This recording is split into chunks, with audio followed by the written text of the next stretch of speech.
পৰকীয়া সম্পৰ্ক বা এক্সট্ৰা মেৰিটেল এফেয়াৰ্ছ বৰ্তমান সময়ত বহুত পৰিমাণে বাঢ়ি গৈছে আৰু এই কাৰণে বৰ্তমান সমাজত পুৰুষ আৰু মহিলাৰ মাজত এক বিভ্ৰান্তিকৰ পৰিৱেশ বা তেওঁলোকৰ সাংসাৰিক জীৱন এক বিভ্ৰান্তময় পৰিৱেশ আমি লক্ষ্য কৰিব পাওঁ বা মোৰ ওচৰত বহুতো পুৰুষ বা মহিলাই ফোন কৰে আৰু ফোন কৰি পেলাই কয় মোৰ হাজবেণ্ড আন এজনী মহিলাৰ সৈতে পৰকীয়া সম্পৰ্কত লিপ্ত হৈ আছে বা কিছুমানে কয় মোৰ ৱাইফ আন এজন ল'ৰাৰ সৈতে পৰকীয়া সম্পৰ্কত লিপ্ত হৈ আছে আৰু মই এতিয়া কি কৰিব পাৰোঁ। এটা কথা মনত ৰাখিব, বৰ্তমান সময়ত কোৰ্টে লিভ ইন ৰিলেশ্যনশ্বিপ আৰু এক্সট্ৰা মেৰিটেল এফেয়াৰ্ছ লিগেল বুলি কৈছে আৰু ইয়াৰ ওপৰত যদি কোনোবাই বা ইয়াৰ এগেইনষ্টত যদি কোনোবাই আইনী একশ্যন ল'ব বিচাৰে দেন ল'ব নোৱাৰিব, কাৰণ লিভ ইন ৰিলেশ্যনশ্বিপ আৰু extra marital affairs it's legal. কিন্তু আপোনাৰ হাজবেণ্ড বা আপোনাৰ ৱাইফে যদি কাৰোবাৰ লগত ৰিলেশ্যনশ্বিপ বা লিভ ইন ৰিলেশ্যনশ্বিপত আছে নাইবা এক্সট্ৰা মেৰিটেল এফেয়াৰ্ছত আছে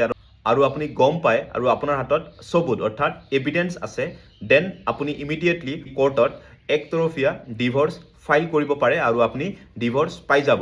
আৰু কোৰ্টে গোটেইখিনি তথ্য চাই পেলাই আপোনাক ডিভৰ্চ গ্ৰেণ্ট কৰিব আৰু এয়া কণ্টেষ্টেড ডিভৰ্চ হয়। কিন্তু আপুনি বৰ্তমান সময়ত আপোনাৰ ৱাইফ হওক বা আপোনাৰ হাজবেণ্ডেই হওক যদি কাৰোবাৰ সৈতে এক্সট্ৰা মেৰিটেল এফেয়াৰ্ছ বা লিভ ইন ৰিলেশ্যনশ্বিপত আছে দেন আপুনি একো আইনীভাৱে একশ্যনছ ল'ব নোৱাৰে, কিয়নো এলাহাবাদ হাইকোৰ্টে মুকলিকৈ কৈছে যে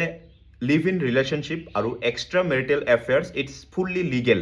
আৰু মহিলা বা পুৰুষে নিজৰ ইচ্ছামতে যাৰ লগত থাকিব বিচাৰে থাকিব পাৰে। মই সকলোকে এই ভিডিঅ'টোৰ জৰিয়তে অনুৰোধ জনাইছোঁ কোনো ব্যক্তিয়ে যাতে এক্সট্ৰা মেৰিটেল এফেয়াৰ্ছ বা লিভ ইন ৰিলেশ্যনশ্বিপত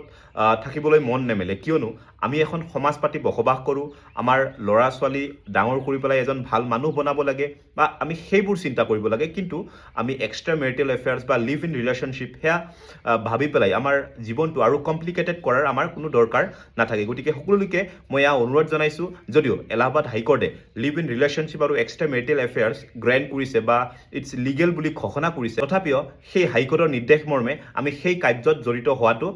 ইমান গ্ৰহণযোগ্য বুলি মই নাভাবোঁ, কাৰণ যিহেতু আমি সমাজ পাতি বসবাস কৰোঁ আৰু সমাজত এটা ৰীতি নিয়ম থাকে। গতিকে সকলোকে অনুৰোধ এনেকুৱা ধৰণৰ কাৰ্যৰ পৰা বিৰত থাকক আৰু ভিডিঅ'টো সকলোকে শ্বেয়াৰ কৰি দিয়ক যাতে সকলোৱে কথাখিনি অৱগত থাকে। ধন্যবাদ।